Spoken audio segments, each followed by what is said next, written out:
Hi friends, welcome back to my channel మా ఇంటి అభిరుచి.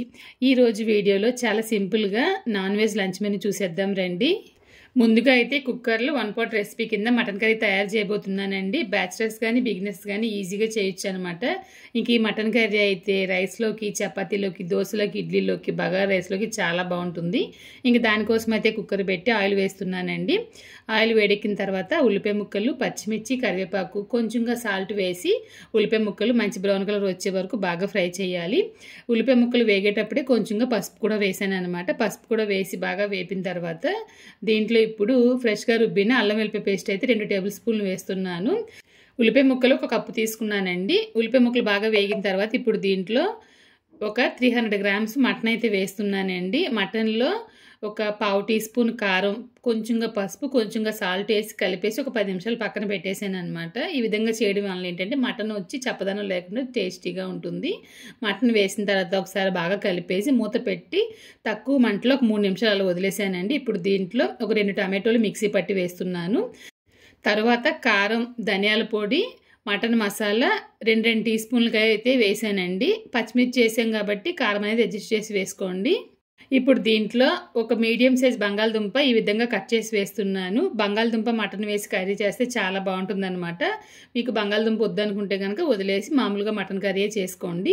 ఇప్పుడు దీంట్లో 1 కప్పు వాటర్ అయితే వేస్తున్నాను. మిక్సీ పట్టాను కదా టమాటో పేస్ట్, దాంట్లోనే 1 కప్పు వాటర్ అయితే వేసేసానండి. ఉప్పు వచ్చేసి అడ్జస్ట్ చేసుకుని ఒకసారి బాగా కలిపేసి చిన్న బర్నర్లో ఎక్కువ మంటలో పెట్టి 4 నుంచి 5 విజిల్స్ అయితే వేయించాను అనమాట. ప్రెషర్ అంతా పోయిన తర్వాత మూత ఓపెన్ చేస్తున్నానండి.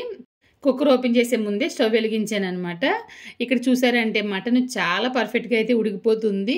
మీకు పల్చగా ఇష్టం అనుకుంటే కనుక ఇలాగే తినేయచ్చు. కొంచెం కొత్తిమీర వేసుకుని, కొంచెం మిరియాల పొడి వేసుకుని నేను ఈరోజు థిక్ గ్రేవీగా తయారు చేయబోతున్నాను. అందుకని చెప్పేసి నేనైతే ఇంకా దగ్గరగా ఉడకబెడతాను అనమాట.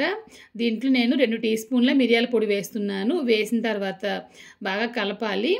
మిరియాల పొడి వేసుకోండి చివరిలోనూ, అప్పుడే టేస్ట్ బాగుంటుంది అనమాట. డిఫరెంట్గా ఉంటుంది టేస్ట్ అయితేను. బాగా కలిపిన తర్వాత కొంచెంగా కొత్తిమీర అయితే వేస్తున్నానండి. వేసి బాగా కలిపి దించేసారంటే ఎంతో టేస్టీగా ఉండే మటన్ కర్రీ తయారైపోతుంది. మీరు కూడా ట్రై చేయండి. నేను ముందే చెప్పినట్లు ఈ కర్రీ రైస్కి కానివ్వండి, బగారా రైస్కి కానివ్వండి, లేదంటే కనుక చపాతీ, దోశ, ఇడ్లీ అన్నిట్లోకి చాలా బాగుంటుంది అనమాట. ఒకసారి ట్రై చేసేసి ఎలా వచ్చిందో మర్చిపోకుండా కమెంట్లో చెప్పేయండి. ఇంకా నెక్స్ట్ రెసిపీ వచ్చేసి నా స్టైల్లో చాలా సింపుల్గా చికెన్ కర్రీ తయారీ విధానం ఎలా అని చూద్దామండి.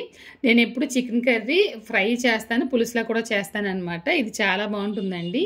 ఇంక దానికోసం అయితే కడాయి పెట్టి ఆవాలు, సోంపు గింజలు వేస్తున్నాను. అవి బాగా వేగాలి. వేగిన తర్వాత సన్నగా తరిగిన 1 కప్పు ఉల్లిపాయ ముక్కలు, 2-3 పచ్చిమిర్చి, కొంచెంగా ఉప్పు, పసుపు, కొంచెం కరివేపాకు వేసి ఉల్లిపాయ ముక్కలు మంచి బ్రౌన్ కలర్ వచ్చే వరకు బాగా ఫ్రై చేయాలి.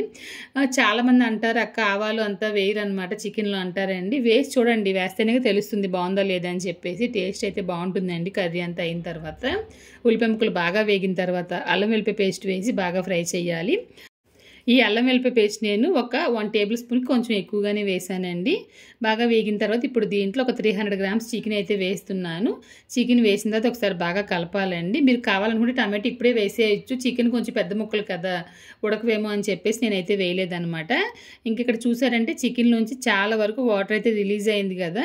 ఇప్పుడు దీంట్లో ఒక మీడియం సైజ్ టమాటో తీసుకుని ఈ విధంగా కట్ చేసి వేస్తున్నాను.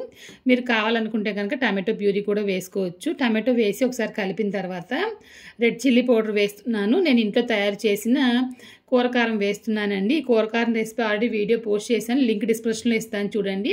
ఆ కూరకారంలోనే నేను కొంచెం గరం మసాలా కలిపి అయితే వేసాను కాబట్టి ఇందులో చూపించడం లేదండి.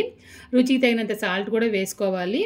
నేను తయారు చేసిన కూరకారంలో వచ్చేసి మనం గరం మసాలా దినుసులు వేయం కాబట్టి నాన్ వెజ్ ఐటమ్ చేసినప్పుడు గరం మసాలా దినుసులు పౌడర్ మాత్రం కొంచెం వేసుకోవాలి. ఇంకా వాటర్ పోసి బాగా కలిపి తక్కువ మంటలో ఉడకనివ్వండి. కొంచెం పెద్ద ముక్కలుగా ఉన్నాయి కాబట్టి సమయం అయితే పడుతుంది అనమాట. చివరిగా కొంచెం కొత్తిమీర కూడా వేసేసి మూత పెట్టేసి ఒక 5 నుంచి 8 నిమిషాలు అలా వదిలేసానండి.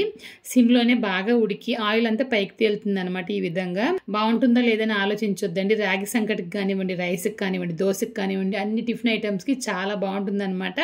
వేడివేడిగా ఇస్తున్నారంటే సూపర్ ఉంటుంది టేస్ట్ అయితేను. నేను లంచ్ బాక్స్ వీడియోస్ పోస్ట్ చేసినప్పుడు చాలామంది రెసిపీ అడుగుతారండి. ఆ రెసిపీని మళ్ళీ నేను తయారు చేయాలంటే నెక్స్ట్ వీకే చేస్తాను. అప్పుడు నాకు ఆలోచన వచ్చిందనమాట. ఈ విధంగా మన రెసిపీస్ ఛానల్లో ఇంక్లూడ్ చేసామంటే ఒకవేళ ఎవరైనా కావాలనుకుంటే కనుక ఆ రెసిపీ చూస్తారని చెప్పేసి ఇంకా రెసిపీస్ని అయితే షేర్ చేస్తున్నానండి. ఇంకా ఈరోజు మన ఛానల్లో చాలా సింపుల్గా నాన్ వెజ్ లంచ్ మెనూ చూశారు కదండి. ఈ వీడియో కనుక మీకు నచ్చినట్లయితే లైక్ చేయండి, షేర్ చేయండి. మీరు ఇంకా మన ఛానల్ని సబ్స్క్రైబ్ చేయకుండా వీడియోస్ చూస్తున్నట్లయితే కనుక మా ఇంటి అభిరుచి ఛానల్ని సబ్స్క్రైబ్ చేయండి. ఫేస్బుక్లోని ఇంకా ఇన్స్టాగ్రామ్లోనూ ఫాలో అవ్వండి. ఇంకొక వీడియోలో మళ్ళీ కలుద్దాం. Thank you.